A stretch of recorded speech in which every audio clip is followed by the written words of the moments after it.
Iniciar aqui. Muito bem, boa noite. Queria cumprimentar a todos os que compõem como associadas do Instituto de Estudos Fiscais. Hoje nós teremos mais uma mesa de debate desse primeiro semestre de 2024, abordando o tema tão polêmico atualmente em Minas Gerais do ICMS distribuído aos municípios com base no critério educacional e a nova lei aprovada pela Assembleia em 2023. Nós temos aqui hoje três pessoas que têm muitos conhecimentos e estudos sobre o tema. Vamos contar com a professora Hélida Graziani, que é professora da Fundação Getúlio Vargas, em São Paulo, uma grande conhecedora das finanças públicas brasileiras e também é membro do Ministério Público de Contas de São Paulo. Muito obrigado, professora Hélida, pela sua presença. Também teremos a presença e a palestra do professor Cleiton, que é deputado estadual por Minas Gerais, participou da gênese dessa lei, dos desdobramentos, e hoje vai dar um depoimento e vai nos falar como o tema reverbera hoje no Legislativo. Muito obrigado, professor Cleiton. E também temos a presença do doutor Daniel Guimarães, que é subprocurador-geral do Ministério Público de Contas aqui de Minas Gerais. Eu sou Marciano Godoy, eu sou vice-presidente do IF e vou conduzir esse debate com os três palestrantes, dando a palavra, em primeiro lugar, ao professor Cleiton, para ele poder falar sobre esse tema. Deputado, muito obrigado, o senhor tem a palavra.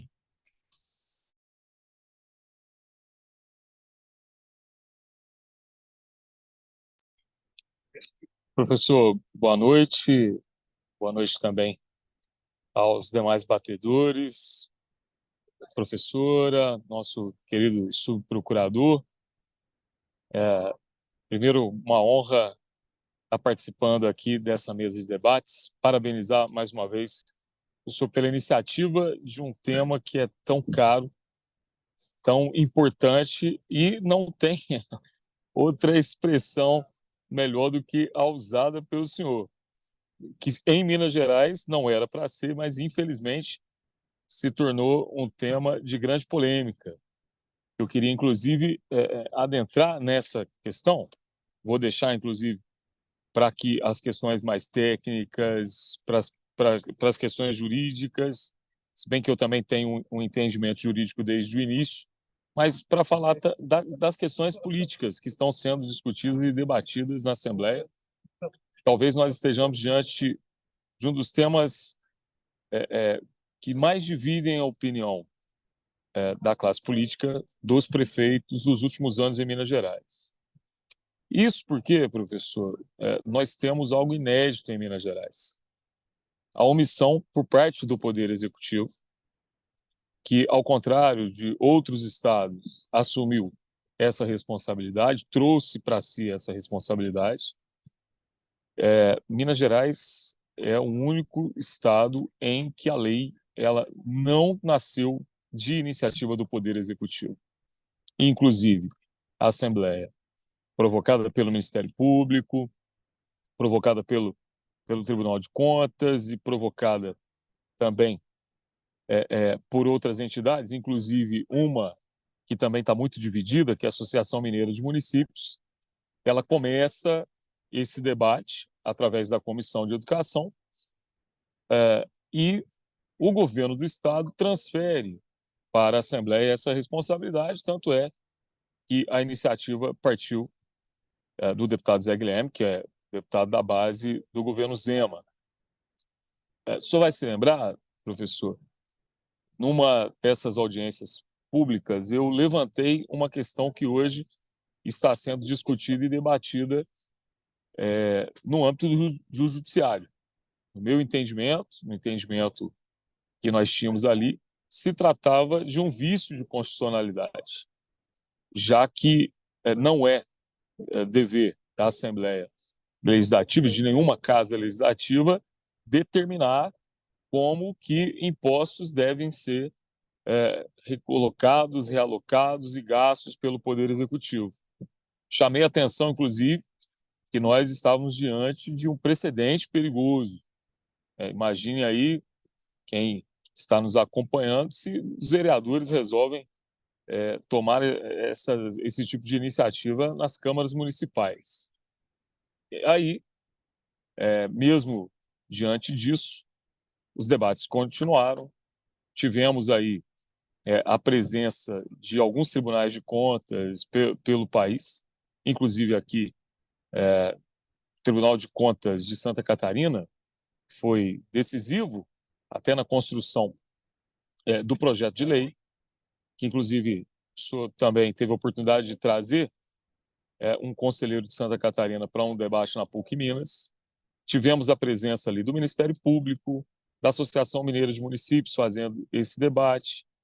Tivemos a presença do conselheiro Terrão, que foi extremamente importante para demonstrar como que o ICMS da educação impactou outros estados, impactaria também em Minas Gerais. No entanto, o que aconteceu após a aprovação dessa lei na Assembleia, primeiro, foi um processo de judicialização da mesma. O que nós acompanhamos, inclusive, até pela imprensa mineira, é que um grupo de prefeitos das cidades maiores começaram a percorrer algumas instâncias de poder, Tribunal de Justiça, o próprio Ministério Público, o Tribunal de Contas, e a Assembleia Legislativa, que naquele momento, inclusive, se recusou a receber esses prefeitos. Sobretudo, aqui eu destaco o papel da prefeita Marília Campos de Contagem, do prefeito Vitório Medioli de Betim, que foram os primeiros a chamar a atenção para o que poderia ocorrer e o que está ocorrendo, inclusive, nesse momento. Quando nós temos, por essa ausência de liderança do Executivo Mineiro, essa polêmica, esse imbróglio, alguns municípios perderam consideravelmente na arrecadação, do que diz respeito à questão de investimento por aluno, inclusive uma discrepância enorme. Nós temos aí alguns municípios que são municípios bem pequenos que estão recebendo um montante considerável, o que preocupa drasticamente alguns membros aí do Legislativo Mineiro, já que nós temos essa preocupação de um recurso que cai no caixa único do município e o questionamento se de fato ele vai ser utilizado com aquela finalidade que o ICMS da educação tem, que é de valorizar, que é de potencializar aqueles espaços, aqueles lugares onde você tem ali um resultado educacional considerável, medido pelos índices, que são indicadores aí que há muito tempo versam sobre esse tema. E, ao mesmo tempo, algumas cidades, alguns municípios prejudicados, o que perderam a arrecadação e, consequentemente, perda de arrecadação é perda de investimento, e perda de investimento nós sabemos qual é o resultado. Tenho dialogado, tenho conversado, inclusive, com esses municípios que perderam a arrecadação, inclusive a cidade que eu represento, no sul de Minas, que é Varginha, para que a gente tenha, por parte de todos esses atores envolvidos, a possibilidade de refazermos aqui as contas e, ao mesmo tempo, que não prejudiquemos ninguém. Já temos, inclusive, iniciativa legislativa nesse sentido, mas precisamos dialogar com todas as partes envolvidas para demonstrar que não queremos nos omitirmos diante daquilo que o governo do Estado fez. E aí, politicamente, professor, a gente pode fazer uma análise muito tranquila. O governo Zema se omite, porque ele não quis ficar mal nem com uma parte nem com outra. E, ao mesmo tempo, uma falha drástica no decreto que partiu da Secretaria de Educação, que poderia ser mais incisivo ao solucionar e resolver esse problema. Então, as omissões na política, elas geram problemas drásticos, embrólios e esse impasse que nós estamos vivendo hoje em Minas e que, por isso, espaços como esse aqui são importantes para que a gente possa debater o tema, sermos responsáveis com esse recurso, que é um recurso que já está mais do que demonstrado, inclusive a PUC Minas tem um papel importante, e se bem utilizado, pode mudar drasticamente a história educacional do nosso Estado. Mas, infelizmente, não é o que está acontecendo nesse momento. Então, são algumas considerações, se puder, eu volto ainda no final, mas só para situar os debatedores, o momento político, a omissão, essa característica única, infelizmente, Minas Gerais, o único estado onde nós não tivemos uma iniciativa por parte do Executivo. Estou em Brasília, vindo de Brasília, estive hoje na Advocacia Geral da União, que inclusive já deu um parecer favorável aos municípios que ingressaram com uma ação contra essa lei, uma ação direta de inconstitucionalidade da mesma. Para iniciar isso, professor. Perfeito. Muito obrigado, professor Cleiton, deputado estadual por Minas Gerais, que fez essa gentileza de entrar, inclusive, no meio aí dos procedimentos preliminares para o voo. Eu agradeço pelo esforço. Tomara que o senhor consiga entrar, então, no final do nosso debate aqui. Desejo aí uma ótima viagem e tomara que consigamos ter a sua participação mais ao final. Muito obrigado, deputado. Acho que vamos conseguir sim, professor, mas eu gostaria muito de contar com a ajuda dos debatedores aqui, que são especialistas no tema, para que a gente possa ter uma solução disso, né, que incomoda, que eu sempre digo, antes de ser deputado, eu sou professor. A gente sabe, como o último estado que promoveu essa questão, o que fazer e o que não fazer. Infelizmente, trilhamos o caminho do que não fazer. Perfeito. Muito obrigado pela participação. Enquanto o senhor puder continuar acompanhando, será ótimo. Estarei aqui. Vou, então, passar a palavra agora, com muita alegria, para a professora Hélida Graziani Pinto, que, como eu disse, além de professora da Fundação Getúlio Vargas em São Paulo e uma das maiores pesquisadoras e influenciadoras quanto às finanças públicas brasileiras, também é membro do Ministério Público de Contas do Estado de São Paulo. Professora Hélida, é um prazer, é sempre uma alegria tê-la aqui nos eventos do IF. A senhora tem a palavra. Boa noite. Muito obrigada, professor Marciano, pelo convite. É uma honra poder dialogar com o querido amigo Daniel, colega do MP de Contas de Minas, professor Cleiton, que é um ator político central no debate do ICMS educacional em Minas Gerais. Sinto-me relativamente em casa, porque sou natural de Minas e, embora more há 12 anos em São Paulo, tendo a acompanhar, na medida do possível, o debate de Minas e, de uma certa forma, concordando, inclusive, com a conclusão há pouco externada pelo professor Cleiton, o desafio que se avizinha do financiamento adequado da educação na verdade, não um problema isolado de Minas, é um problema crônico do país, e é a partir daí que eu gostaria de iniciar minha abordagem. Antes de falar especificamente do ICMS educacional, é preciso resgatar a sua origem na Emenda Constitucional 108, a emenda do Fundeb permanente. Havia todo um desafio de estabilizar a estrutura da equidade que se aspira com o financiamento mediante essa sistemática de fundos que o Fundeb trouxe, de modo a inseri-la no texto permanente da Constituição, porque até então era apenas prorrogado no ADCT, no ato das disposições constitucionais transitórias. Nós tivemos aí um processo de luta muito consistente, luta durante muito tempo, para expandir o financiamento da educação no país, aprimorando, inclusive, seus requisitos de equidade, e buscando o tripé da universalização, então a dimensão quantitativa, a dimensão da equidade, porque alguns entes arrecadam muito mais do que os outros e os valores per capita oscilam muito, mas não é só uma questão de redistribuição em valores per capita, a gente precisa também fazer alguns equacionamentos em situações de vulnerabilidade, há alguns critérios que precisam ser trazidos de forma mais explícita, e talvez esse seja o grande papel que foi atribuído do ponto de vista federativo, da autonomia que os estados poderiam tentar fomentar, para além do que já foi definido na própria emenda 108, permitiu-se aos estados que eles inovassem, que eles agregassem outros elementos,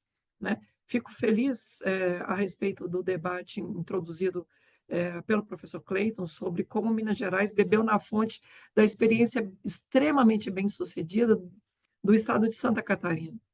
Eu acompanhei muito proximamente a reflexão de como foi construído o ICMS educacional no estado de Santa Catarina, sobretudo a partir da construção dialogada que o TCE teve com a Assembleia Legislativa, mas com outros atores relevantes, em especial na figura, né, do nosso colega conselheiro substituto Gerson Sica, uma pessoa referencial nesse debate para o financiamento da educação. E o terceiro elemento, então, repito, o financiamento da educação ele tem um compromisso da universalização, o compromisso da equidade, mas talvez o aspecto mais sonegado, que há pouco falávamos antes de começar, né, a gravação, que é o da qualidade. Né? Há muitos gastos estéreis computados como manutenção e desenvolvimento do ensino para fins do atingimento dos gastos vinculados à educação. Daniel comentava, e eu também percebo na experiência em São Paulo, o quanto se embute de forma equivocada a compra de itens supostamente inovadores, tecnológicos, como a lousa eletrônica, como kit de robótica, sem que haja sequer a garantia de água tratada na própria escola. Há distorções alocativas muito significativas. Então, o debate do ICMS educacional, ele vem no bojo de uma trajetória histórica, primeiro, para retirar o que era muito instável, muito suscetível a, de tempos em tempos, ter que ter uma revalidação no ADCT, no Ato das Disposições Constitucionais Transitórias. E olha que foi uma luta, professor Marciano. Num primeiro momento, era Fundef, né? O fundo que apenas se referia, na primeira perspectiva, ao ensino fundamental. Avançamos para incorporar a pré-escola e o ensino médio, e não necessariamente está resguardado dentro do conceito de educação básica obrigatória a garantia das creches. Então, Daniel, eu vejo como uma tensão, um conflito relevante, né?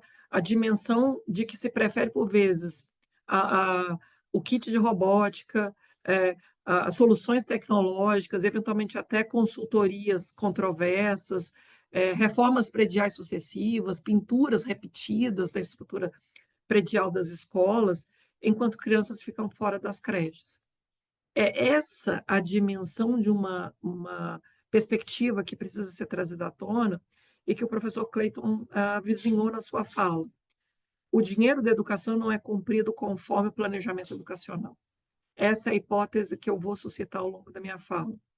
Porque quando vem a emenda 108, a emenda 108 foi alvo de um processo lento de maturação, né? A pretexto de ter que renovar o Fundeb, que estava no ADCT, no artigo 60 do ADCT, uma PEC tramitou longamente, inclusive a partir da iniciativa de uma deputada mineira, né?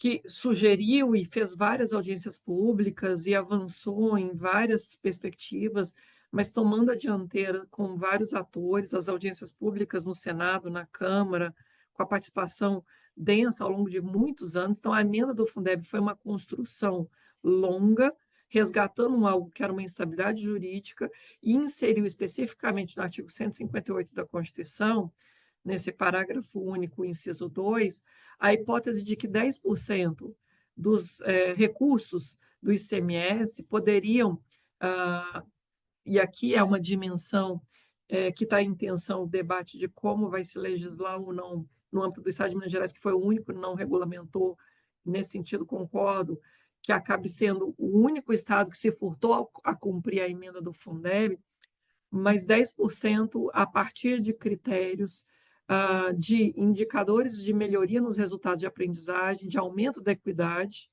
considerando o nível socioeconômico dos educandos. Vejam que o tripé, como eu já disse, universalização, equidade e qualidade, quando vem no ICMS educacional, há uma prevalência da dimensão equidade e qualidade. Porque se presume, e aqui é um primeiro ponto que eu quero chamar a atenção, se presume que a universalização foi esgotada. É algo problemático, caros colegas de debate, atender a essa perspectiva de que a universalização, ou seja, a dimensão quantitativa já foi esgotada, quando a gente ainda tem um alto índice de evasão, por exemplo, no ensino médio. Quando a gente tem ainda a dificuldade de fazer a busca ativa e, de fato, universalizar a pré-escola. Não está dada a universalização. Não está assegurada plenamente a universalização. Isso é importante retomar, porque a partir daí a gente vai conseguir enfrentar o primeiro e talvez o maior gargalo, que é a permanência do aluno na escola. A permanência do aluno na escola com a frequência adequada para evitar a distorção em idade séria. Se eu quero fomentar a dimensão qualitativa e a equidade, eu tenho que, de fato, fazer o rastreio permanente. O artigo 208 da Constituição exige que se faça a chamada, que se faça a garantia da permanência da escola e que se evite a evasão. É claro que no ensino médio, talvez o nosso maior gargalo, né, vai ter que se conciliar com o horário noturno, com estratégias de bolsa, né, com mecanismos de inserção já no mercado de trabalho. E onde entra especificamente o Plano Nacional de Educação? Os indicadores de qualidade, os indicadores de equidade são majoritariamente aderentes àquilo que já está definido na Lei 13.005 de 2014. Embora os estados possam inovar e haja um espaço para tanto, o ideal seria que houvesse algum nível de coerência entre o que os estados agregam de reflexão do ICMS educacional para fins de atribuição desses 10% do ICMS, para fins de monitoramento do desempenho da política pública municipal, né, com aquilo que o planejamento educacional já sabe, já diagnosticou como os nossos maiores gargalos. E esse é um ponto que precisa ser trazido à tona. Expansão de horário integral na oferta, sobretudo da primeira infância, na oferta de creches e da pré-escola. Esse não é um debate trivial, Marciano, porque se a gente não expande a oferta do horário integral desde a primeira infância, a capacidade de aprendizagem vai sendo comprometida como que um efeito cascata ao longo da vida.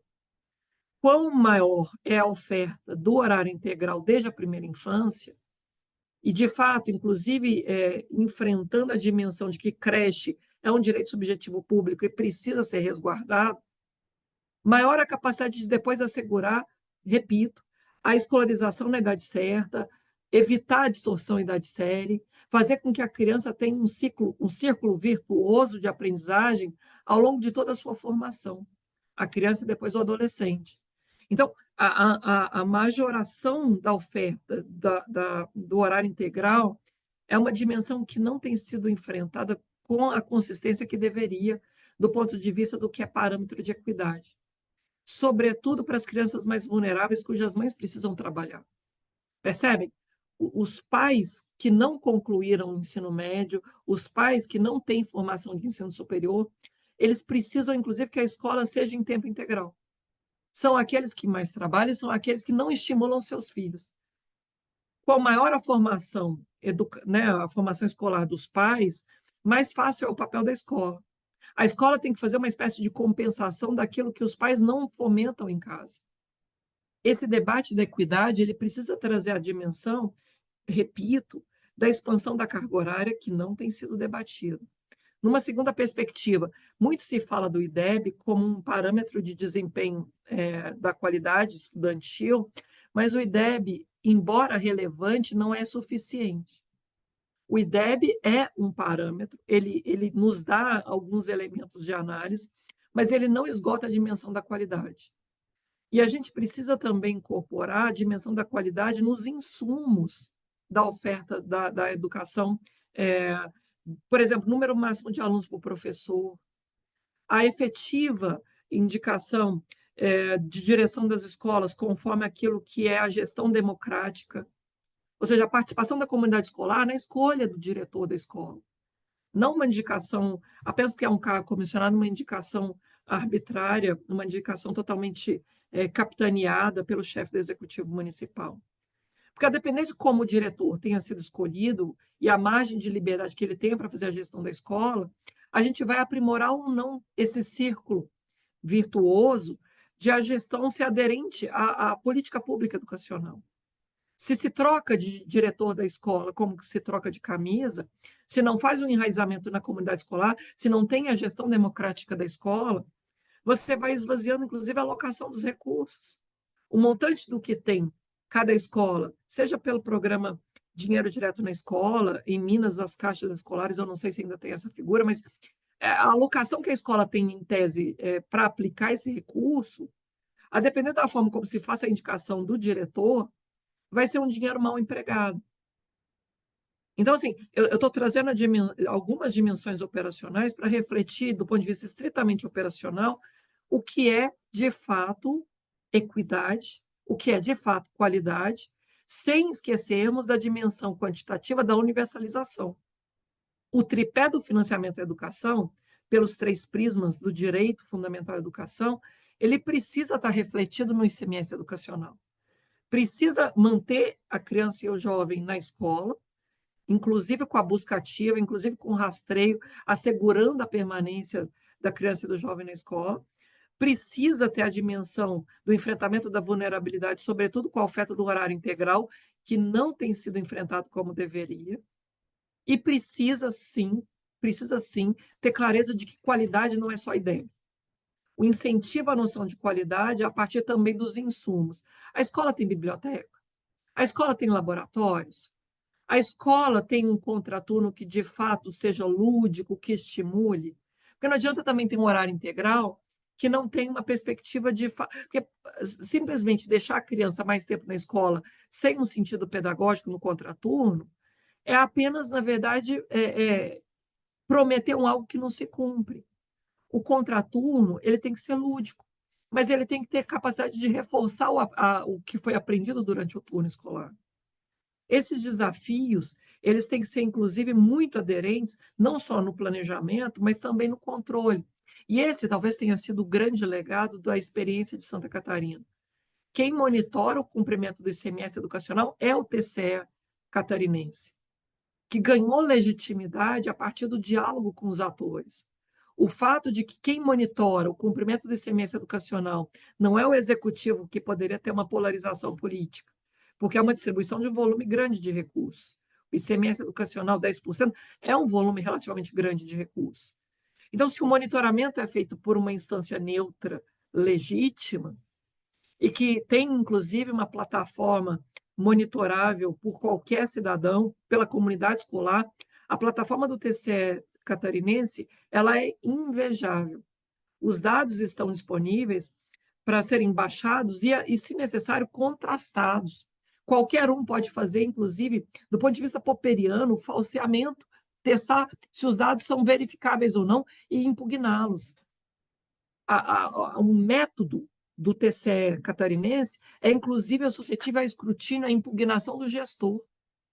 Eles podem ir lá e validar ou não a perspectiva dos cálculos que os afetam. Percebe? Isso vai gerando um reforço positivo da própria metodologia do ICMS educacional. O gestor pode impugnar, legitimamente questionar, e, a partir daí, obter um feedback em tempo real do próprio Tribunal de Contas catarinense. Essa perspectiva de um controle que é legítimo, porque é aberto, porque é poroso a construção com os atores relevantes, faz com que a política pública seja bem-sucedida. Do ponto de vista teórico, é a noção de responsabilidade política estendida.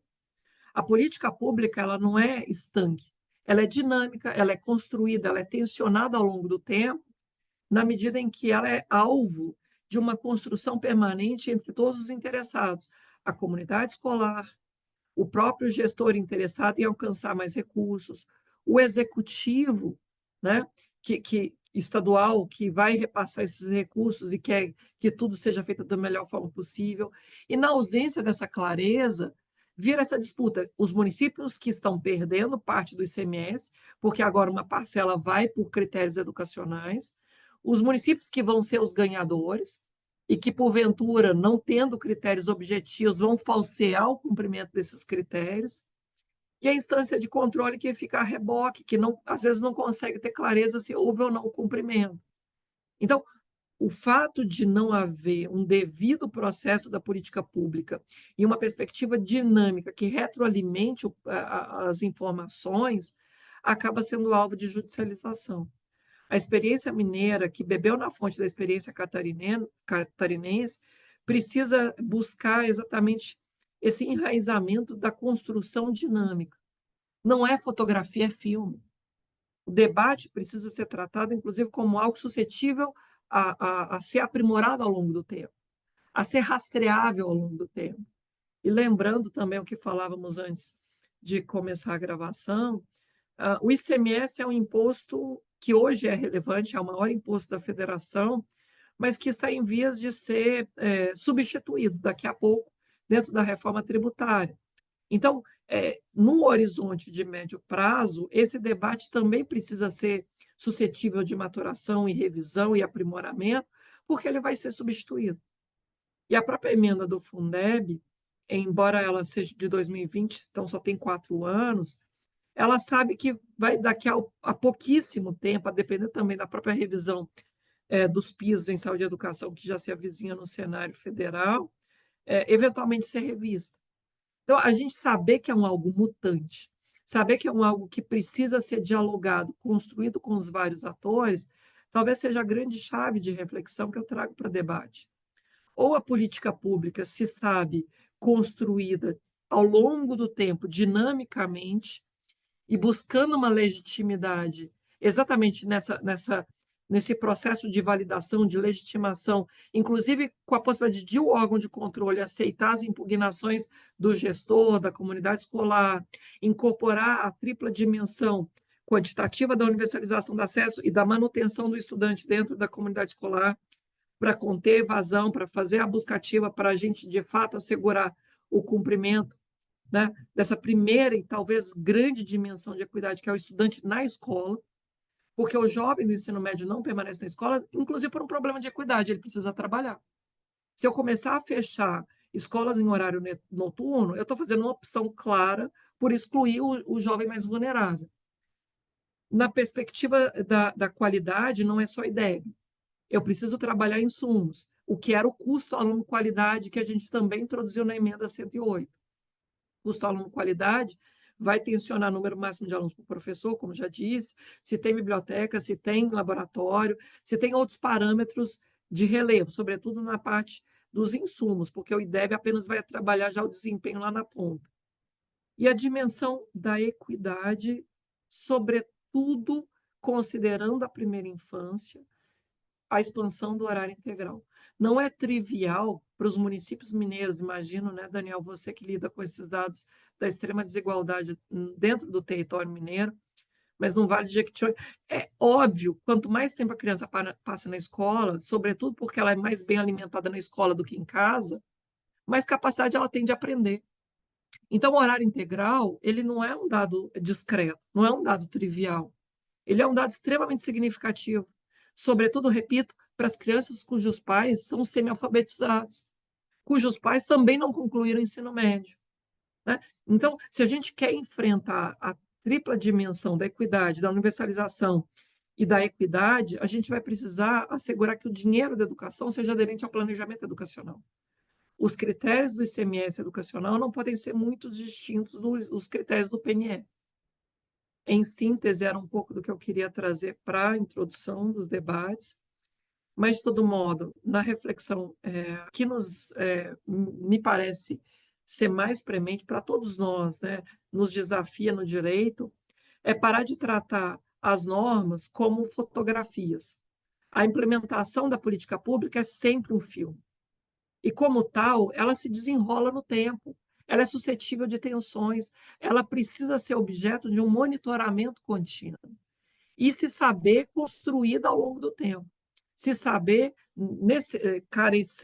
necessitando de um processo de retroalimentação contínua, que, por isso, repito, é o fator mais significativo de aprendizagem da experiência catarinense. Ao permitir que o monitoramento do Tribunal de Contas do Estado de Santa Catarina seja alvo de correção, de ajuste, de validação pelo próprio gestor, pela comunidade escolar, faz com que o processo seja cada vez mais legítimo, mais sofisticado e que aprenda ao longo do tempo a ser mais aderente à realidade na qual ele se insere. Uma política pública não se torna melhor se ela não for esse ciclo dinâmico de aprendizagem, de experimentação social. Obrigada pelo convite, professor Marciano. Mais uma vez é uma honra estar aqui na companhia do Daniel, do professor Clayton, e fico à disposição para o debate. Muito obrigado, professora Hélida Graziani, por essa visão, né, global sobre o financiamento da educação, relativamente à emenda 108, ao CAC, enfim. Foi uma maneira muito interessante de colocarmos esse tema, depois das considerações da cena política atual em Minas, que o professor Clayton trouxe.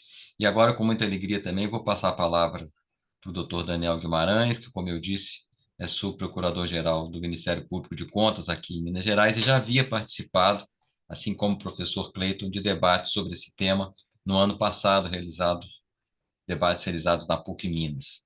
Então, doutor Daniel, muito obrigado. O senhor tem a palavra.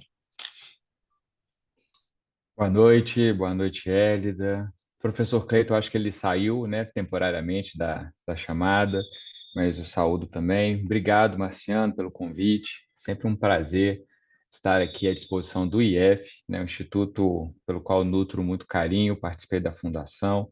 E veja, Hélida, como Marciano é um cara visionário, né? Naquela época, e já fazem alguns anos, né?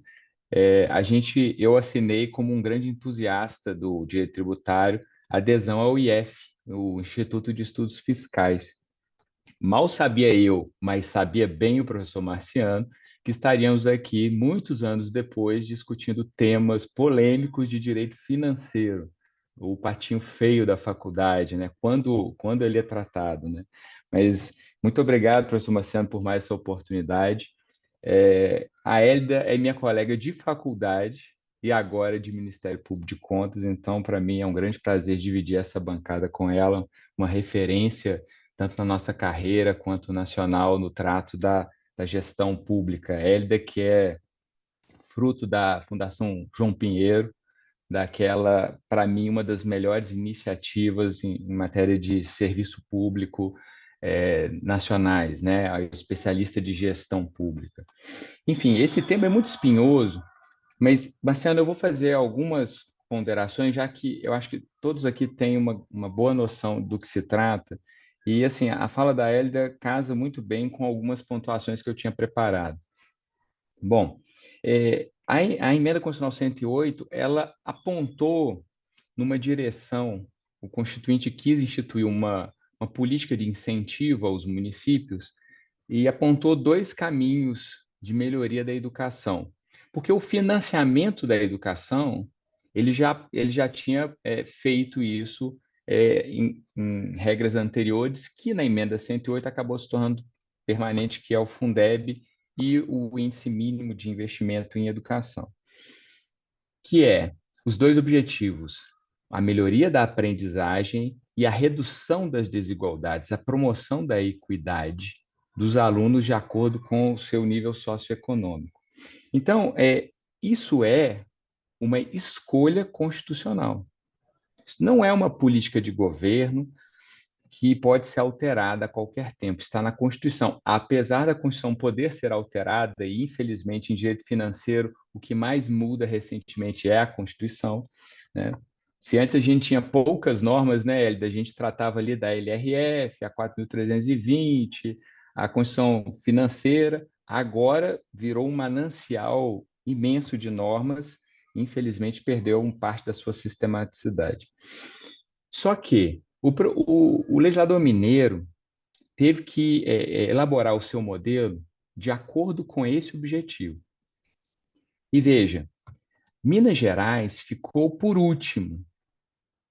Bom, isso tem o seu aspecto negativo do atraso, do descumprimento do prazo, das parcelas que o Estado deixou de receber.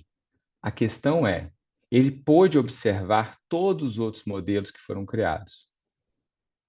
E realmente ele bebeu nessa fonte.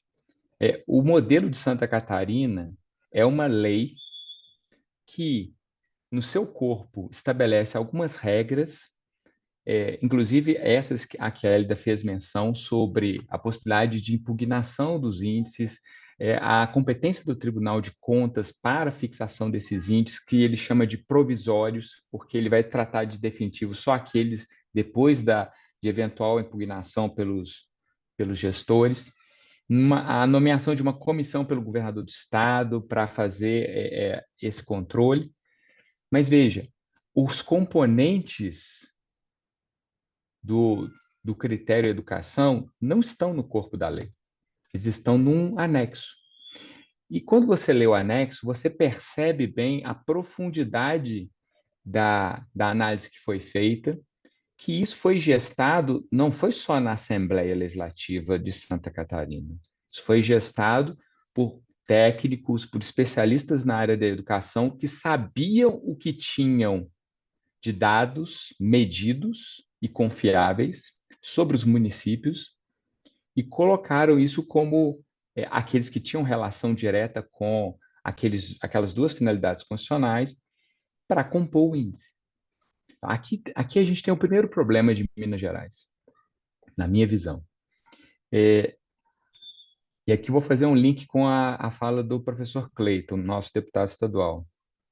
Eu concordo com ele que o Poder Executivo Mineiro se omitiu na condução desse processo. Ele se omitiu, e aqui eu não vou entrar nem na questão do vício de iniciativa, mas ele se omitiu por não ser protagonista na condução desse projeto de lei. Atualmente, a gente vê o Poder Executivo deixando de ser protagonistas em questões que ele deveria ali estar. O Poder Executivo, às vezes, deixa de ser protagonista na elaboração do orçamento. A gente tem visto isso recentemente. E isso é um problema. Por quê? Porque a política pública da educação, que é feita pelo Estado, tem muito próxima da política pública dos municípios. E se você precisa criar um instrumento de incentivo aos municípios com base num repasse de recursos para melhorar essa qualidade, isso tem que partir de alguém que entenda daquilo, alguém que tenha os dados, alguém que tenha técnicos que saibam fazer isso. Muito bem, a Assembleia Legislativa de Minas sozinha não conseguiria fazer isso. Ela até fez algumas audiências públicas. O problema é que o projeto de lei já foi tarde para a Assembleia e teve que ser conduzido de forma acelerada. Uma questão que é muito sensível. E aí, quando você vê a tramitação desse PL, você vê cada comissão que ele passava tinha um substitutivo diferente. Mudava os critérios, mudava a distribuição da Lei Robin Hood, entre os critérios da Lei Robin Hood. Os 75% do VAF, por exemplo, foi parar só no último substitutivo. Antes era 65%, depois 67%, 70%, até subir para 75% também. Então, eu entendo que a elaboração das normas no Brasil e também aqui em Minas carece de um auxílio técnico de especialistas que entendam o que estão fazendo. Porque, veja, se você precisa medir fatos, o que a Constituição fala? Você tem que melhorar a aprendizagem e melhorar a equidade. Você tem que ter, primeiro, índices que meçam esses fatos, que consigam trazer o que a Hélida disse, o trajeto, a história, né? É um filme, você começa num lugar e termina em outro, você precisa conseguir medir esses dois momentos para saber se houve uma melhora. E isso, na minha visão, o Poder Executivo falhou em não contribuir em sua plenitude para que a lei fosse criada. Isso se reflete, na minha opinião, em outro aspecto. A regulamentação dessa norma foi feita por uma resolução conjunta da Secretaria do Estado da Educação e a Fundação João Pinheiro. A regulamentação dessa norma deveria ter sido protagonizada pelo governador do estado com o seu secretário de Educação por um decreto, como só ia ocorrer em outros vários assuntos, tanto mais esse de tanta importância. E, assim, apesar do decreto não ter a estabilidade de uma norma formalizada pelo parlamento, ele certamente é mais estável do que uma resolução da Secretaria de Estado. E por que eu estou dizendo isso? Quando você compara a lei que decompôs o critério de educação em 4 índices, Hélida, e aqui a minha primeira crítica é a divisão desses índices, né? Porque, apesar de serem 2 finalidades, você tem 4 índices aqui. É o índice de desempenho escolar, que o próprio nome já reflete o que ele referencia. Tem o índice de rendimento escolar, que aí leva em consideração aquilo que você colocou, Hélida, das taxas de aprovação, de abandono e da adequação à idade séria dos estudantes. Então, isso é o índice de rendimento escolar e tem alguns fatores de ponderação aqui, que eu vou falar mais à frente.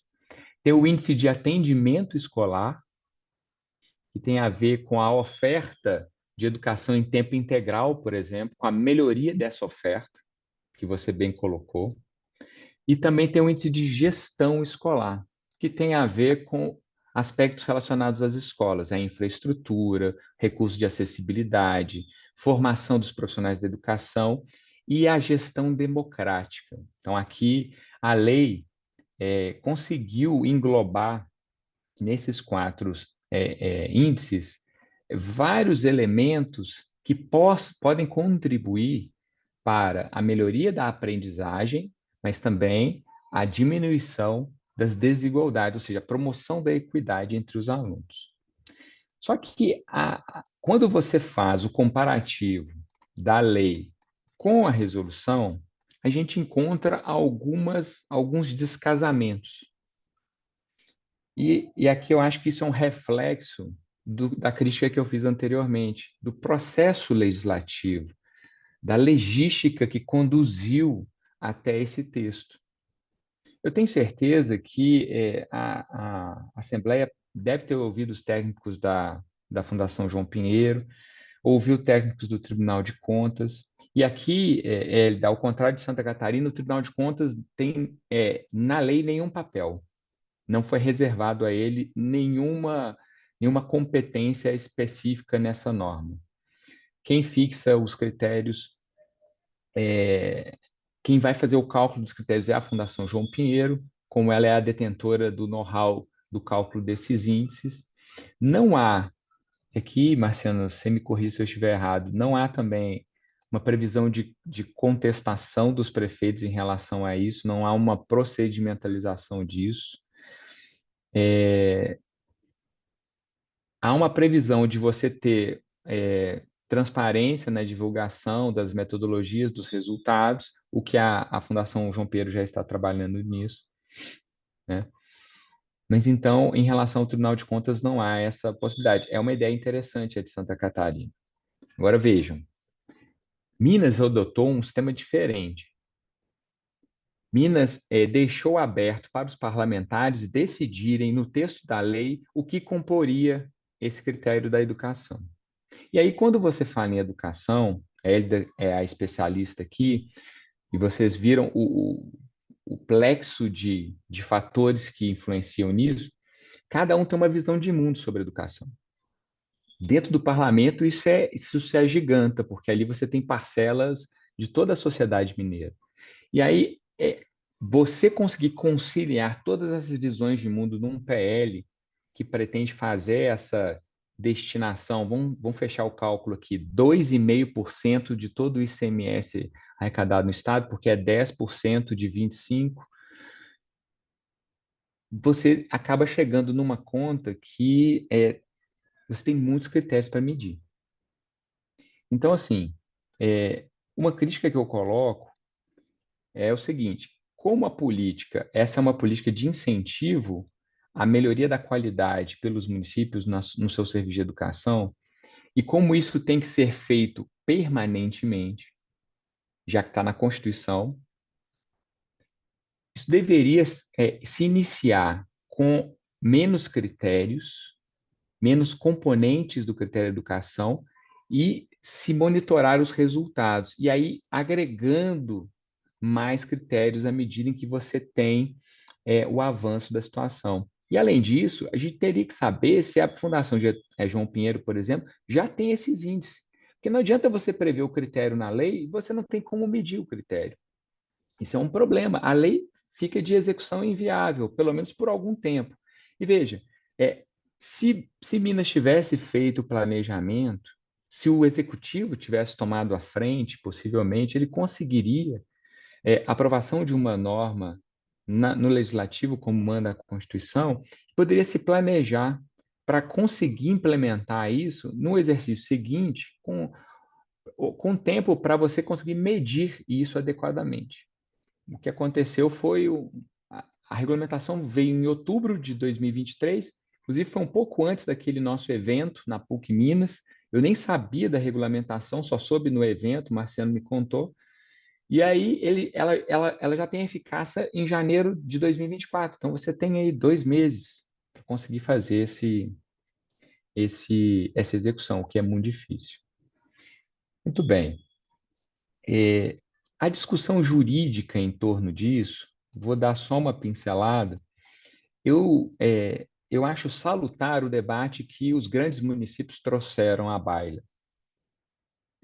Não pelos argumentos que eles trouxeram, mas eu acho válido a discussão, porque a lei ela foi pensada na Assembleia de uma forma muito, na minha visão, atabalhoada, e aí acabou trazendo um resultado que não agradou, e nunca vai agradar a todos, mas que desagradou inúmeros setores, tanto de municípios quanto dos especialistas em educação, e necessitaria de uma revisão periódica.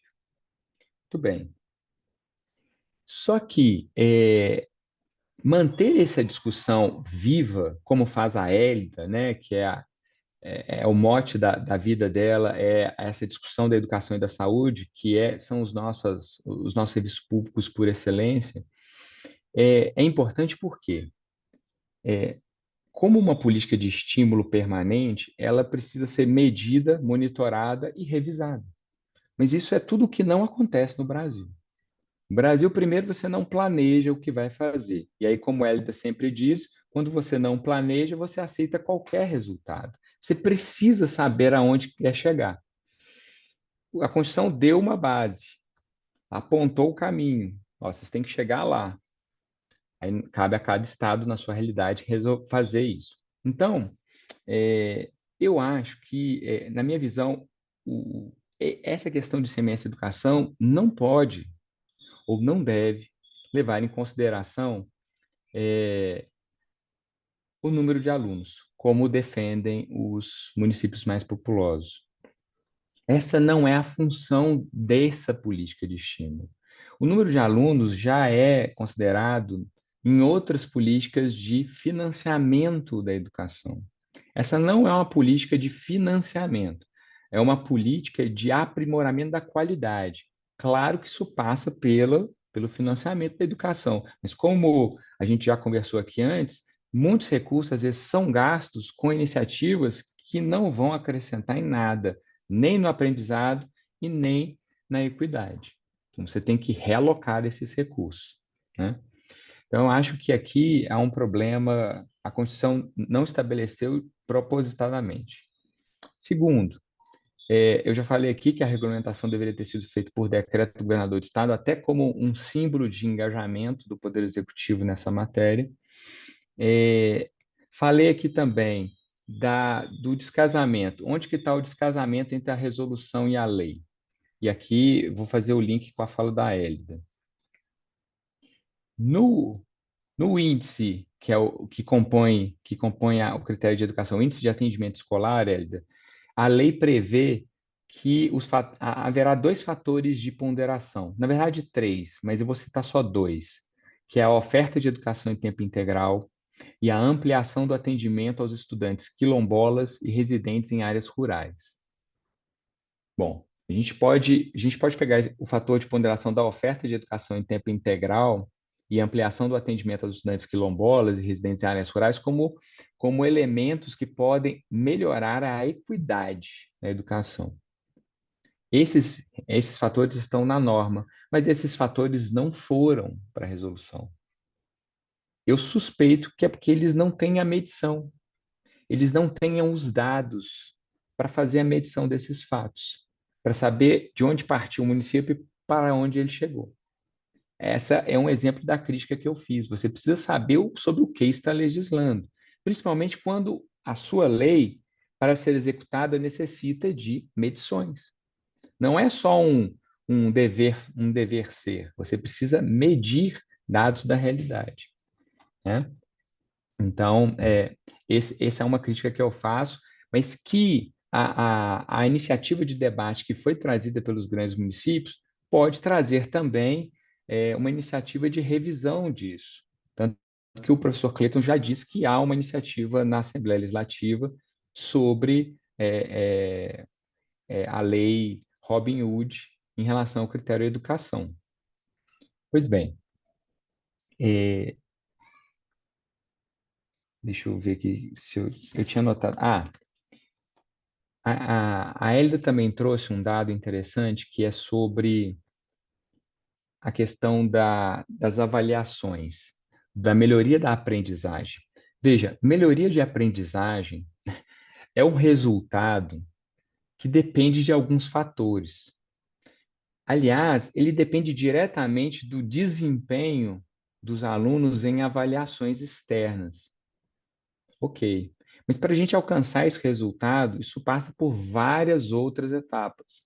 Você precisa, até o tempo integral aqui, na minha visão, pode influenciar, mas ele tem mais uma função de equidade, como a Elida colocou.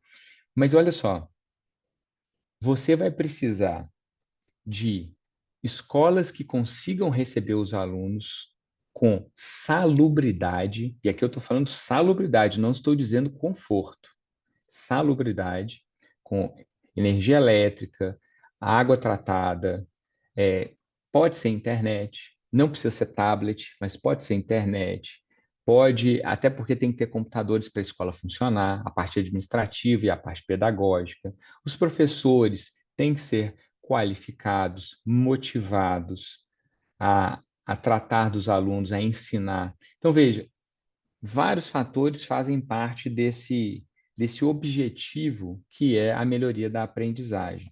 Só que a situação da educação, ela é tão precária no Brasil, a educação pública, e a pandemia aprofundou ainda mais esse abismo que existia entre a educação pública e a educação privada de ensino fundamental e médio, que tem que ser passo a passo. A gente tem dificuldade de universalizar as creches. Essa é uma meta do PNE. A gente não conseguiu isso ainda. Então, eu acho que, ao mesmo tempo em que a gente precisa almejar alto na educação, a gente precisa executar passo a passo. Então, talvez o ICMS educacional poderia promover é, pouco a pouco, né, tratar determinados tópicos que têm influência tanto na aprendizagem quanto na equidade. São várias frentes, mas a gente não consegue tratar todas de uma vez só. Então, talvez o legislador precisasse tratar disso de forma parcelada. Eu sei que tempo a gente já perdeu, né? O prazo do PNE já acabou. A gente já descumpriu inúmeras regras do PNE. Só que a gente precisa ver primeiro se haverá uma adesão dos municípios em razão dessa distribuição diferenciada de recursos. Eu entendo que a iniciativa constitucional foi uma iniciativa boa, de vincular, não vou usar essa palavra, senão pode confundir, mas de definir a distribuição de recursos não vinculados, que o município pode usar de acordo com a sua política local, de acordo com resultados na educação. Eu achei que a ideia foi boa. Agora, há uma grande preocupação de como esse dinheiro vai ser usado. Só que isso aí vai ser na análise de controle de gestão, porque pela sistemática do ICMS Educação não há vinculação para esse gasto ser feito nessa área. Então, Marciano, eram essas as provocações que eu gostaria de trazer. A gente tem uma ação direta de inconstitucionalidade no Supremo. Eu comentei antes da live começar que já há, né, eu esqueci de dizer que o município de Contagem levou essa discussão ao Tribunal de Contas fez uma representação ao Tribunal de Contas e requereu que o tribunal suspendesse a distribuição dos recursos com base nos novos critérios. Em resumo, ela solicitou que o tribunal suspendesse a eficácia da lei e obrigasse o executivo a distribuir da forma anterior, o que, data vênia, o Tribunal de Contas não pode fazer, tanto que a instância adequada vai analisar, que é o Supremo, mas ele, pelo menos, trouxe o tribunal para a discussão do ICMS educacional. Ele pode até não agir tal como o município de Contagem quer naquele processo, mas isso já criou no Tribunal de Contas um engajamento em repensar esses critérios. Eu acho que pode haver aquela contribuição na elaboração da norma e, quiçá, sigamos o exemplo de Santa Catarina e coloquemos o Tribunal de Contas como sendo um agente, vamos dizer, um terceiro desinteressado de políticas, né, político-partidárias no controle desses recursos. Muito bem, eram essas as considerações que eu gostaria de deixar. Me coloco à disposição para questionamentos, Marciano, e agradeço mais uma vez a honra de participar dos seus eventos, viu? Muito obrigado. Obrigado, Daniel, pela excelente participação. Eu gostaria de fazer falar algumas coisas no final, e sendo bem específico, acho que essa discussão em Minas pode e está gerando alguns mal-entendidos. O primeiro é o seguinte: quando a gente fala em ICMS educacional, muita gente pensa que é o dinheiro do ICMS para a educação. E não é, né? No sentido de que os recursos da educação são vinculados e o Estado, o município, no caso do município, por exemplo, ele tem todos os seus impostos, tem todas as suas transferências, e 25% disso é para a educação. Isso é assim, independentemente de haver um critério para dividir o ICMS pelos índices educacionais. Então, o que nós tivemos com a emenda 108 foi um aumento, que eu considerei muito positivo, do valor do ICMS, que seria distribuído para os municípios segundo critérios educacionais, para que os municípios, recebendo esse valor segundo critérios educacionais, pudessem alterar a sua política educacional para melhor, visando mais qualidade com equidade, né, com aumento da equidade. Porque se nós ficarmos só também nas avaliações externas, né, nós teremos municípios mais pobres, com índices socioeconômicos mais baixos, que claramente, isso todos os pedagogos vão dizer, vão ter índices de avaliação externa, de notas dos alunos, se eles têm, né, como a professora Hélida colocou, a formação dos pais, a formação, o nível socioeconômico. Então, a emenda 108 quis mais equidade e mais qualidade. Bom, mas voltando, então, ao ponto, me parece que os municípios mais populosos em Minas Gerais, como Belo Horizonte, Contagem e Betim, não estão corretos em fazer a seguinte afirmação: se eu pego lá o critério educação, que é 10% do total do ICMS, o valor que cada município recebe com base no critério educação e divido pelo número de alunos, eu tenho o valor ICMS educação por aluno, isso não é o dinheiro que eles têm disponível para gastar na educação, né? Esse é um ponto importante. Os recursos que o município tem para gastar na educação, se eu quero fazer uma conta interessante, essa conta, pegar os recursos dividido pelo número de alunos, eu tenho que pegar todos os recursos que o município tem. Belo Horizonte, por exemplo, ele tem um volume considerável dos impostos próprios para usar na educação, coisas que os municípios mais pobres não têm. Ribeirão das Neves não tem IPTU relevante, não tem ISS relevante, não tem ITBI relevante. Ribeirão das Neves, portanto, depende muito mais, que é um município pobre da região metropolitana de Belo Horizonte, depende muito mais das transferências do que Belo Horizonte. Então, não é verdade que Belo Horizonte, para gastar na educação, tem esse valor do ICMS educacional dividido pelo número de alunos, né? Inclusive, por esse critério, tal como está na legislação atual, os municípios mais pobres teriam muito mais dinheiro para investir na educação que os municípios mais ricos, o que não é verdade. Então, eu acho que a Hélida talvez não tenha esse dado, mas a lei anterior de Minas já tinha um critério educacional, que correspondia a 2% do total do ICMS que era distribuído. E esse critério educacional era um critério um pouco tosco, que era o seguinte: o Estado pegava todos os recursos disponíveis no Estado, nos municípios para a educação, que seria 25% daqueles valores do orçamento, e dividia pelo número total de alunos no Estado, das duas, da rede estadual e da rede municipal. Com base nisso, ela tinha uma estimativa do custo total por aluno, nada a ver com o CAC, com o custo aluno-qualidade, simplesmente um custo total no sentido de os recursos orçamentários dividido pelo número de alunos. E aí ela verificava quanto que cada município poderia ter ou não de alunos na sua rede, dependendo do vulto de orçamento que cada município tinha. Belo Horizonte, por exemplo, teria condições, então, de ter mais alunos, por esse critério, né? Ele teria condição de ter mais alunos do que efetivamente ele tem na rede municipal. Então, Belo Horizonte, por exemplo, não recebia o ICMS pelo critério educacional na lei passada.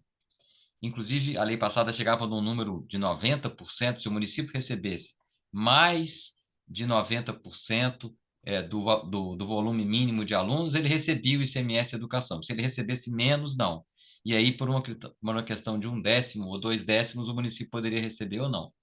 O fato é que esse era um dos critérios. E se eu quiser saber quanto, por exemplo, que o ICMS distribuído a Belo Horizonte representa por aluno, eu tenho que fazer a conta com relação a todo o ICMS que cada município recebe. Então, vejam, vamos pegar o caso, então, do município de Contagem, que, na verdade, provocou o Tribunal de Contas e depois um partido político fez a ação direta. Se nós pegarmos, então, o município de Contagem, pela lei anterior, o que existia era um critério educação, que se eu dividisse o valor que Contagem recebia por esse critério educação pelo número de alunos de Contagem, nós chegaríamos a um valor do ICMS educacional por aluno muito baixo, realmente muito baixo, porque é um município muito populoso. Belo Horizonte também era um valor muitíssimo baixo. Mas isso não significa que esses municípios só tenham esses valores por aluno para investir na educação.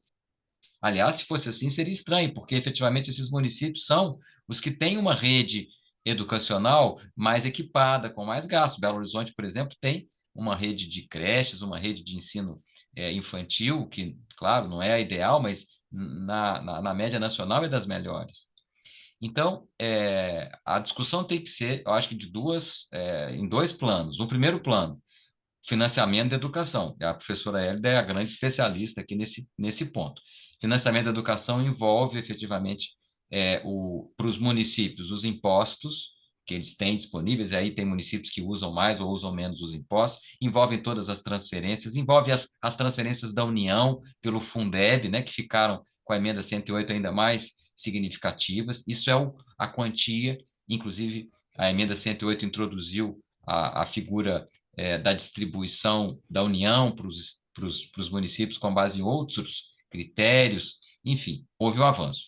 Uma outra forma de discussão, um outro plano de discussão é nós termos efetivamente uma maneira de incentivarmos os municípios a melhorarem a sua política educacional com mais equidade, com mais qualidade, e com base nisso eles receberiam um pouco mais de ICMS, porque vejam bem, mesmo com a emenda, nós estamos falando de 10% do total do ICMS. Isso não vai ser uma quantia muito significativa para um município, ou seja, mesmo que a gente tenha, em tese, um município em Minas Gerais que se destaque muito pela sua política educacional, isso não vai criar uma mudança significativa na estrutura do financiamento da educação nele, porque nós estamos falando de uma parcela relativamente pequena do ICMS que vai ser distribuído, muito menor, por exemplo, que a parcela do VAF, né, que em Minas Gerais foi mantida em 75%. Mas isso é uma coisa muito boa, que eu vejo com bons olhos isso, de que nós tenhamos, sim, uma maneira de incentivar os municípios a melhorarem a qualidade, e também o nosso problema não é só a qualidade, como a professora Hélida colocou, não houve universalização de muitas faixas ainda, mas enfim. Agora, analisando a lei anterior de Minas e a lei atual, nós tivemos, ao contrário da maioria dos estados, Hélida e Daniel já sabe disso, eu não sei se a Hélida já tem esse dado. Minas Gerais não quis reduzir o percentual do VAF. O percentual do VAF era 75%, a emenda 108 foi feita no pressuposto de que o percentual do VAF caísse, o VAF é o valor adicionado fiscal, né, que é distribuído em função da pujança econômica dos municípios.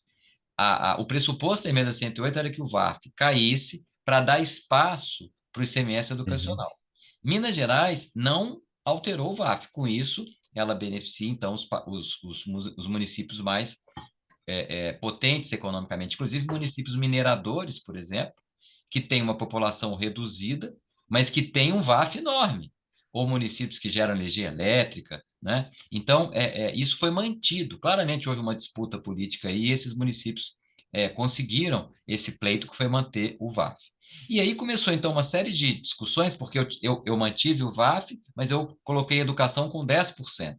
Ela é de 2%, passou para 10%. Se eu colocasse nesse índice educacional de 10, um fator de ponderação assim totalmente proporcional pelo número de alunos, alguns municípios, por exemplo, como Belo Horizonte, ficariam duplamente beneficiados. Eles seriam beneficiados pela manutenção do VAF em 75, ao mesmo tempo, como eles têm a maior rede, número de alunos da rede municipal, eles também, no critério educação, eles ficariam com um valor muito mais significativo do que anteriormente, porque, vejam, no critério de educação anterior de 2%, nunca se levou em conta o número de alunos do município. Então, no critério de educação anterior, eu tinha mais ou menos uma distribuição igual entre os municípios que recebiam ICMS com base nesse critério. Se eu tivesse, então, a educação passa de 2 para 10, e eu ainda coloco o critério do número de alunos, os grandes municípios como Belo Horizonte iam ter um grande aumento proporcional no índice educacional, no ICMS educacional, e continuariam com o VAF. Ou seja, o ICMS recebido por BH per capita ia aumentar significativamente se fosse feito dessa forma. Então, o que a Assembleia fez? Ela colocou o ICMS educacional com 10, não definiu claramente quais seriam os critérios. O Daniel mencionou bem que a lei fala em vários critérios, mas não fala como é que eles serão medidos.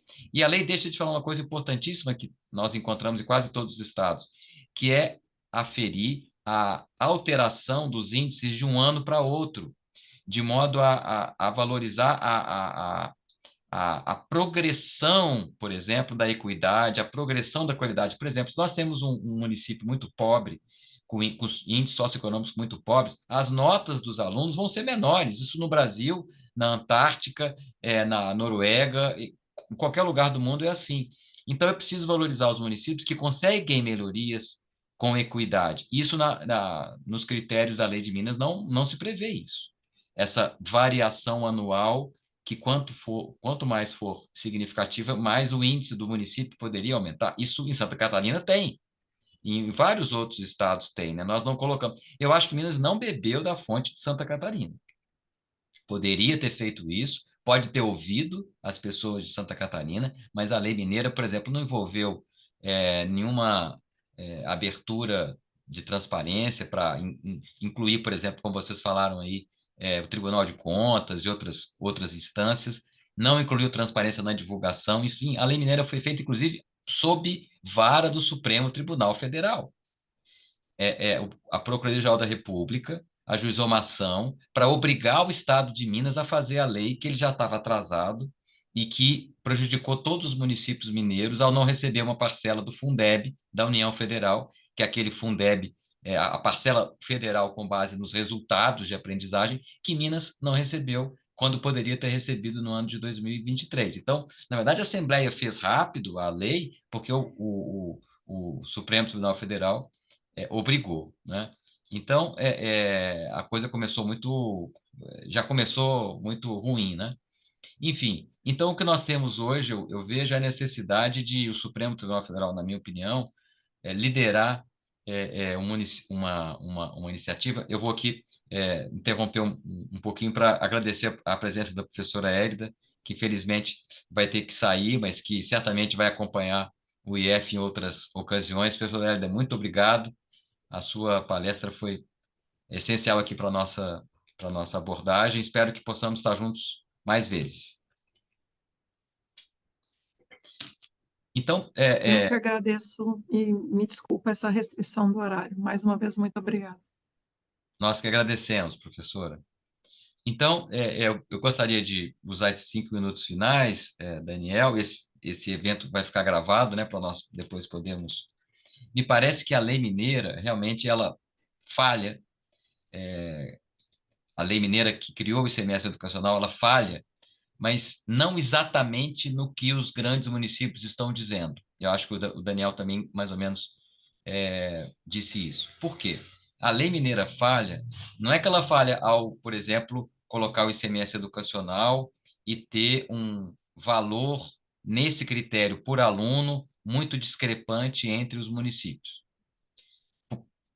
Esse não é o problema principal, porque esse não é o dinheiro que os municípios têm para aplicar na educação. Não é isso. Ela falha, a lei mineira, na minha visão, ao não criar um ICMS educacional, um critério que efetivamente possa levar a, a um incentivo aos municípios para melhorarem a sua gestão educacional. Se nós vimos, por exemplo, como é que o ICMS educacional está sendo distribuído, ele está sendo distribuído de uma maneira muito fixa entre os municípios, e do jeito que a resolução foi feita, eu não vejo muitas possibilidades dos prefeitos, dos secretários municipais de educação, usarem aquilo como uma maneira de melhorarem ano a ano, etc. É preciso que seja feita mudança nessa nossa legislação, certamente isso vai ser feito, mas se nós simplesmente acrescentarmos ao ICMS educacional de 10% uma ponderação chapada pelo número de alunos, o que nós vamos ter por um lado, os municípios mais ricos vão permanecer com o VAF de 75, e no critério educacional que vai passar, né, de 2 para 10, alguns municípios muito populosos, como Belo Horizonte, vão também ter uma mudança, né, proporcionalmente vão ser catapultados em relação à situação anterior. Então, se nós pegarmos o vulto total do ICMS por aluno ou por população, e é isso que representa o total para investir em educação, porque o município investe em educação com base em 25% dos impostos, em 25% das transferências, e o ICMS é uma transferência fundamental, a quarta parte do ICMS. Então, se nós, do jeito que ficou a lei, Daniel, de 23 para 24, e me parece que os deputados fizeram naqueles vários substitutivos que você falou, me parece que o objetivo fundamental foi mais ou menos manter as coisas como elas estavam.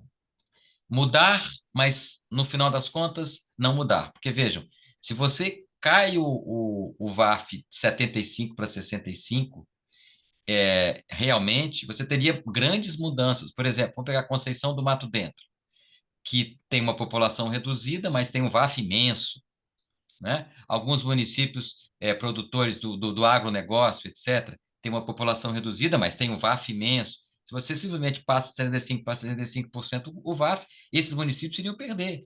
E mesmo que você colocasse no CMS educacional 10% o número de alunos, não ia recuperar nada para eles, porque eles têm poucos alunos, né? Então, aí você teria realmente grandes mudanças. Então, o que se fez? Manteve o VAF. E aí você mantém a grande estrutura. Se você, né, mantém 75, você manteve a grande estrutura. E aí, quando chega no critério educacional, mais ou menos eu também mantenho a estrutura anterior, só que eu agora todos os municípios participam do critério educacional, os 853 participam. Antes não, eu tinha mais ou menos uns 500 municípios que participavam e outros não participavam, né? E aí, para compensar essas mudanças, é que foram feitas tantas alterações. Eu não sei né, se as pessoas que estão vendo, estão assistindo, sabem, mas Minas Gerais tinha 18 critérios, que era disparado o estado com mais critérios de distribuição do ICMS, reduziu um pouco, acho que passou de 18 para 15, uma coisa assim, e foram feitas várias mudanças, que para mim ali, claramente, parece uma conta de chegada.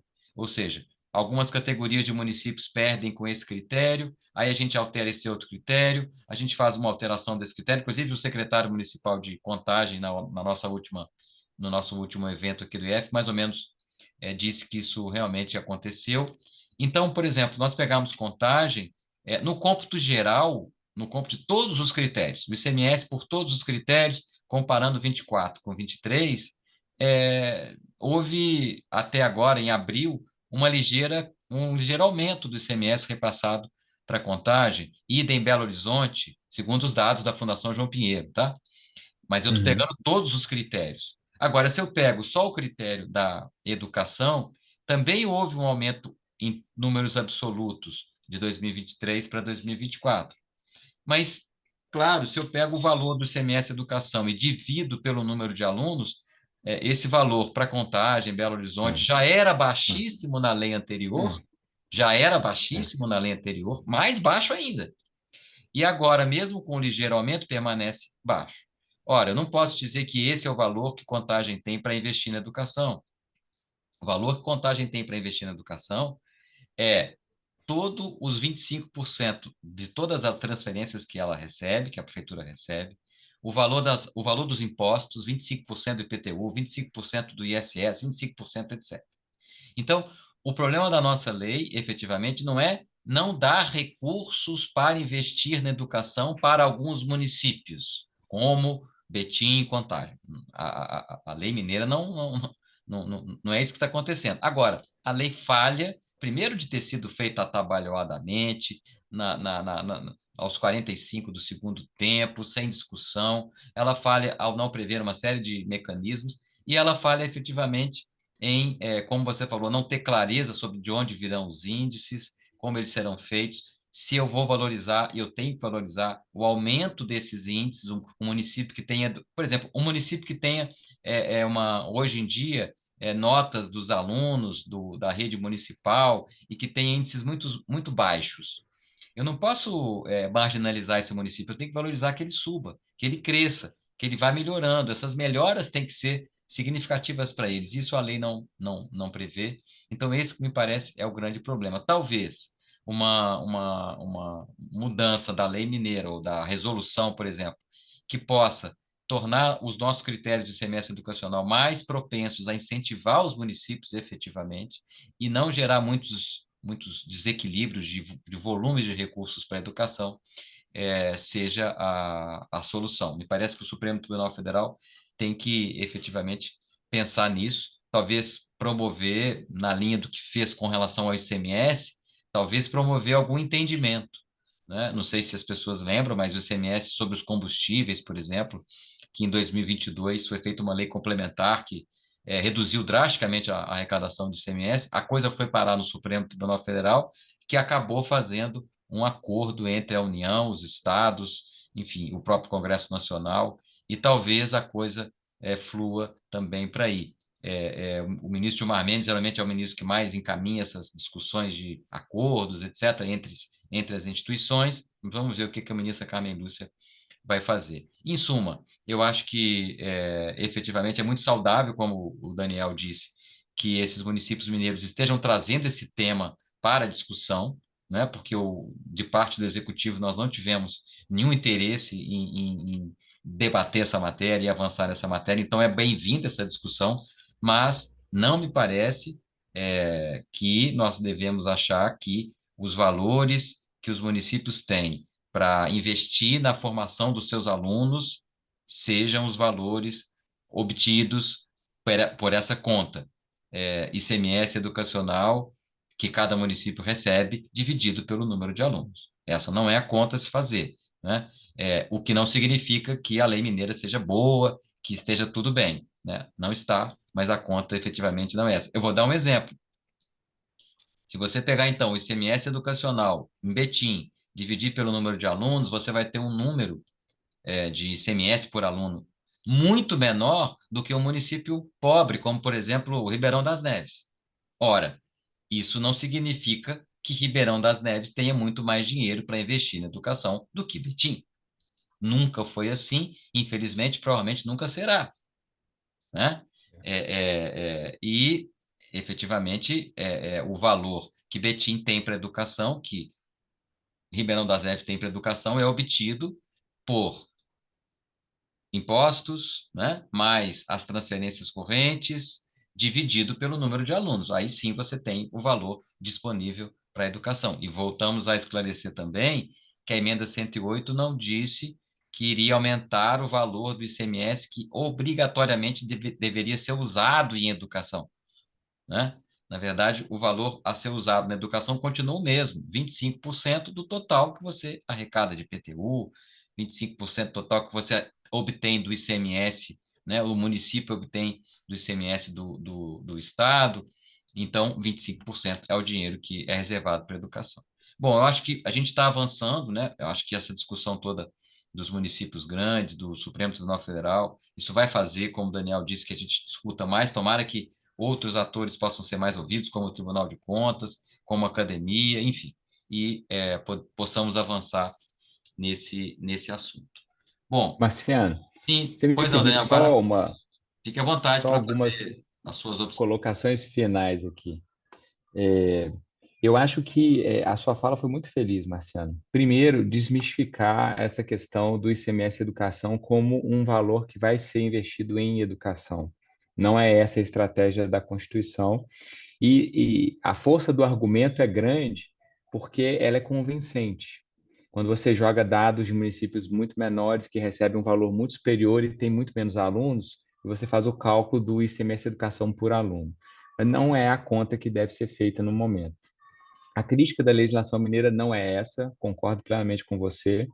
A crítica que eu faço é o seguinte: se você estabelece muitos critérios com muitos fatores de ponderação, você acaba não priorizando e não alcançando uma finalidade específica, porque a Constituição deu dois caminhos, aliás, deu dois objetivos.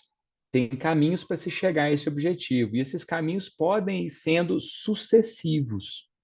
Eu acho que você precisa implementar uma melhoria da aprendizagem com critérios claros e seguros e que possam ser medidos.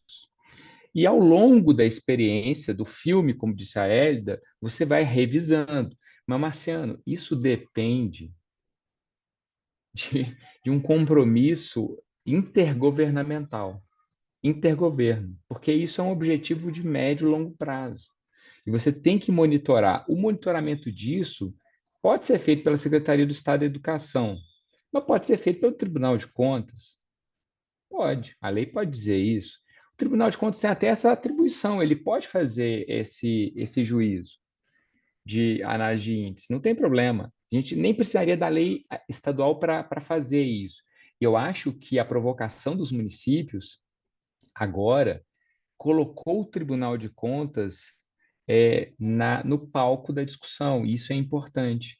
O conselheiro que atualmente é o relator, salvo engano, acho que é o conselheiro Durval Ângelo, que é relator desse processo, não sei se é ele ou se é o Mauri Torres, mas Durval Ângelo, se for, ele é o próximo presidente do tribunal, e ele já disse que tem a intenção de aumentar um pouco a atuação do tribunal nessa seara. Então, isso é importante, porque vai ser mais um ator com conhecimento técnico que pode contribuir para que esses municípios possam melhorar esse sistema de educação, ele é um problema em vários setores. Mas era só essa a colocação, Marciano. Muito obrigado aí pela disponibilidade.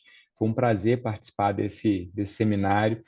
Eu creio que a gente vai contribuir para esse debate e me coloco à disposição, Marciano, para as iniciativas futuras que você queira fazer.